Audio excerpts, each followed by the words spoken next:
Здравейте и добре дошли в каналът на Маскулино.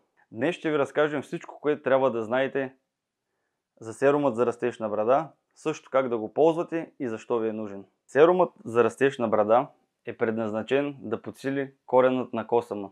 Също така, там където нямате луковици, да ви поникнат нови, тъй наречените петна на брадата. Активните съставки на серума, като витамини и олия, подхранват самия косъм и той пораства по-твърд и по-дълъг. Сега ще ви дам 3 основни причини, поради които е хубаво да притежавате серум за растеж на брада.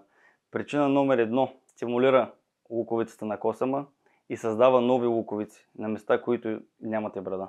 Причина номер 2: подхранва и уплътнява косама, като прави брадата по-плътна и по-загладена. Причина номер 3: подобрява общото състояние на брадата и на кожата под нея, като я прави по-хидратирана и по-чиста. Сега ще ви покажем как да използвате серумът за растеж на брада. Отваряте шишенцето, нанасяте на дланта, втривате в дланите. Започвате да втривате отдолу нагоре, за да може серумът да проникне в кожата или по-скоро в самите луковици на косама. Отдолу нагоре, не забравяйте и мустака. После заглаждате надолу, да си оформите брадата.